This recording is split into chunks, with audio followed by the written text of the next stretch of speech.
Hello students, welcome to the study table. आज हम class 12 के chapter number 5 continuity and differentiability के next topic की बात करेंगे, एक्सपोनेंशियल एंड लॉगरिथम फंक्शन के बारे में। अगर फिर भी आपको वीडियो से रिलेटेड या फिर इस चैप्टर से कुछ डाउट्स आ जाते हैं तो आप हमारा टेलीग्राम ग्रुप ज्वाइन कर सकते हैं, लिंक डिस्क्रिप्शन में दे रखा है। तो चलिए फिर स्टार्ट करते हैं। एक्सपोनेंशियल फंक्शन के अंदर सबसे पहले बात करते हैं y equals to x square और y equals to x cube के ग्राफ के बारे में।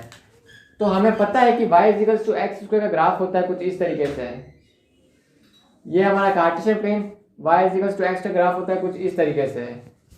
ये हमारा y equals to x square का ग्राफ। अब हम ग्राफ बनाते हैं y equals to x cube का। ये हमारा 1। तो y equals to x cube का ग्राफ कैसे होगा? y equals to x cube का ग्राफ होगा कुछ इस तरीके से। ये y के और नजदीक आ जाएगा, तो ये होगा हमारा y equals to x cube का ग्राफ। ये y एक्सिस के और नजदीक आ गया। अब 1 के बाद में ये y एक्सिस के और नजदीक आ गया। अब अगर मैं y इक्वल्स टू एक्स की पावर 4 का ग्राफ बनाता हूं तो y इक्वल्स टू एक्स की पावर 4 का ग्राफ कुछ इस तरीके से होगा। y इक्वल्स टू एक्स की पावर 4। ये y एक्सिस के और नजदीक आ गया। अब क्या कोई ऐसा फंक्शन है जिस फंक्शन के हम x की वैल्यूज बढ़ते जाए तो y एक्सिस के बहुत ज्यादा नजदीक आ जाए? तो ऐसे फंक्शन को हम बोलते हैं एक्सपोनेंशियल फंक्शन, और इसको लिखने का तरीका होता है y इक्वल्स टू a की पावर x। और यहाँ पर a जो होता है वो ऑलवेज ग्रेटर देन 1 होता है। y इक्वल्स टू a की पावर x जो होता है वो हमारा एक्सपोनेंशियल फंक्शन होता है, और यहाँ पर a जो होता है वो ऑलवेज ग्रेटर देन 1 होता है। अब अगर आप ये सोचोगे कि इसका ग्राफ एकदम y एक्सिस के नजदीक कैसे जाता है, तो मैं यहाँ पे सबसे पहले x इक्वल्स टू 0 पुट करता हूँ। अगर यहाँ पे मैंने x इक्वल्स टू 0 पुट किया तो मुझे y की वैल्यू मिली 1। मुझे y की वैल्यू मिली 1 यहाँ पर। अगर मैंने यहाँ पे लेट्स से मैं a इक्वल्स टू 10 ले लेता हूँ, a इक्वल्स टू 10 ले लेता हूँ मैं। तो अगर मैंने x इक्वल्स टू 1 पुट किया तो मुझे y की वैल्यू मिली 10। तो मैंने x इक्वल्स टू 1 पुट किया तो मुझे y की वैल्यू मिली 10 सीधा यहाँ पर। मतलब इसका ग्राफ कुछ इस तरीके से जाएगा, एकदम स्ट्रिक्टली बढ़ जाएगा और मतलब y एक्सिस के बहुत ज़्यादा नज़दीक होगा। तो इसका x पॉजिटिव के तो ग्राफ इसका कुछ बनेगा इस तरीके से। अगर मैं x नेगेटिव लेता हूँ, मीन्स मैं x इक्वल्स टू मैं बहुत छोटी वैल्यू लेता हूँ -1000 ली, तो मुझे y की वैल्यू क्या मिलेगी? y इक्वल्स टू 1/10 की पावर 1000। तो ये अप्रोक्सीमेटली 0 के इक्वल होगा, ये टेंडिंग टू 0 होगा। y जो होगा वो टेंड्स टू 0 हो जाएगा। तो इसका ग्राफ अगर मैं नेगेटिव साइड में बनाता हूँ तो इसका ग्राफ बनेगा कुछ इस तरीके से। तो ये जो मेरा ग्राफ होगा, ये मेरा ग्राफ होगा y इक्वल्स टू a की पावर x का मेरा ग्राफ होगा कुछ इस तरीके से। अब अगर मैं इसकी डोमेन की बात करता हूं तो इसकी डोमेन होगी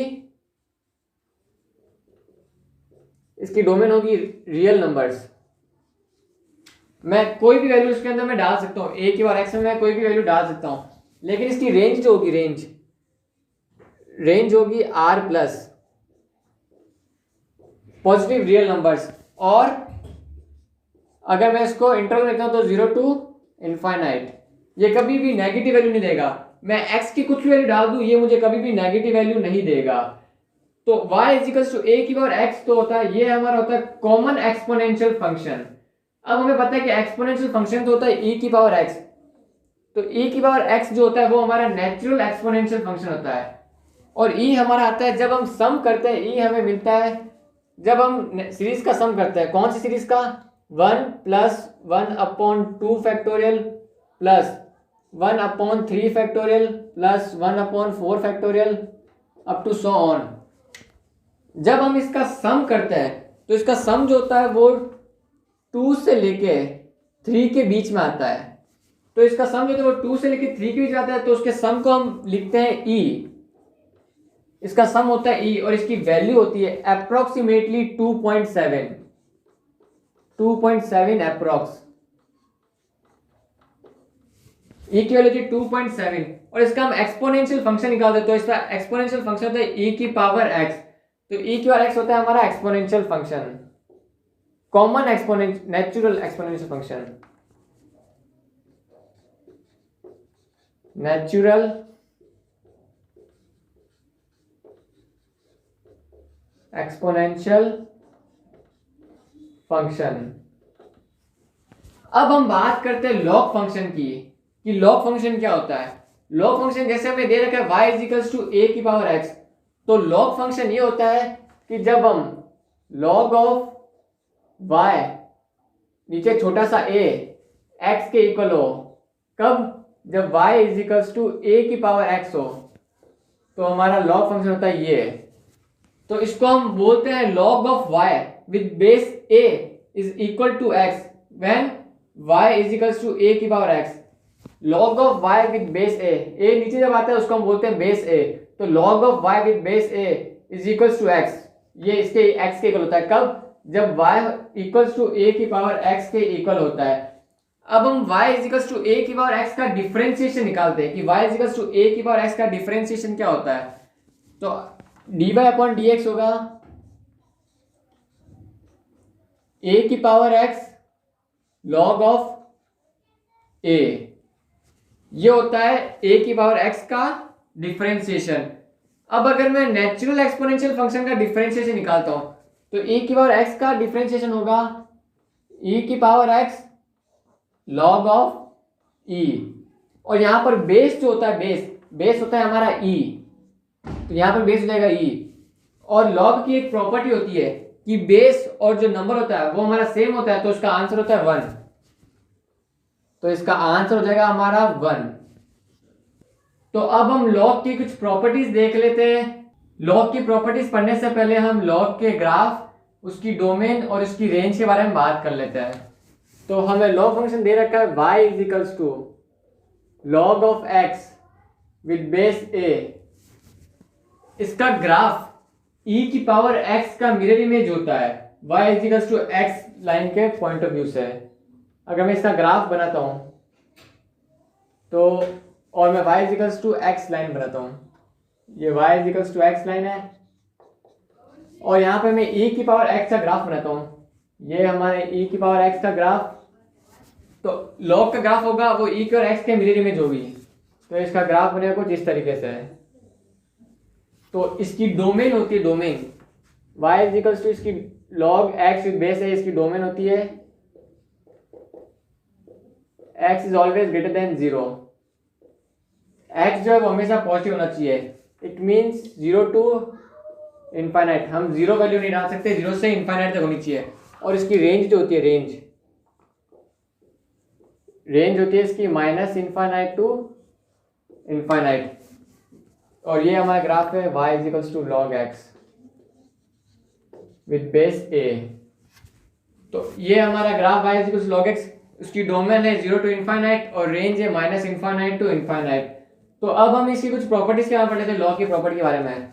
तो log की फर्स्ट प्रॉपर्टी है, अगर हमें ऐसा क्वेश्चन रहता है log of a with base b, तो ऐसा क्वेश्चन आ जाता है, तो ऐसे क्वेश्चन में हम इसका जो बेस है वो हम चेंज कर सकते हैं। कैसे चेंज कर सकते हैं, लेट्स से मैं इसका बेस e लेना चाहता हूँ, मुझे इसका बेस e लेना है, तो मैं कैसे लिखूंगा इसको, log of a with base e upon log of b with base e। मैं इसको ऐसे लिख सकता हूँ, अगर मुझे बेस चेंज करना है तो मैं इसको ऐसे लिख सकता हूँ। अब अगर मेरे पास ऐसा क्वेश्चन आ जाता है log of p into Q, ऐसा क्वेश्चन आता है, अगर कोई दो टर्म अंदर मल्टीप्लाई में दे रखी है, तो इसको मैं कैसे सॉल्व करूंगा। इसमें मैं बेस अगर मुझे कुछ भी दे रखा, मुझे फर्क नहीं पड़ा, बेस मुझे कुछ भी दे रखा है a, लेट्स से मैं a ले लेता हूँ, तो इसको लिखने का तरीका होता है log of p with base a plus log of q with base a, इसको लिखने का तरीका होता है ऐसे।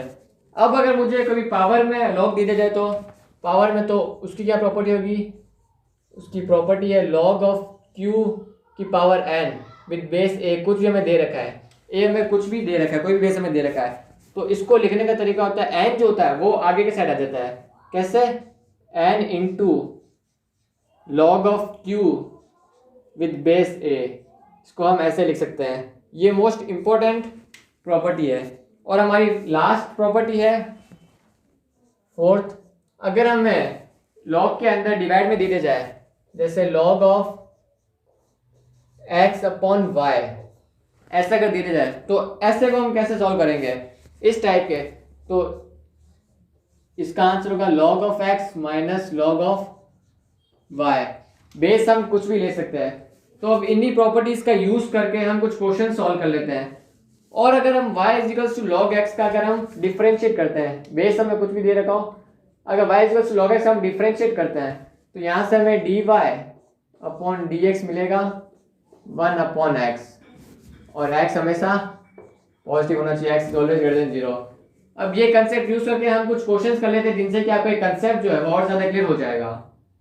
तो चलिए फिर कुछ क्वेश्चन कर लेते हैं। ये क्वेश्चन एक्सरसाइज 5.4 के क्वेश्चन नंबर 2 और question number 3, differentiate the following with respect to x।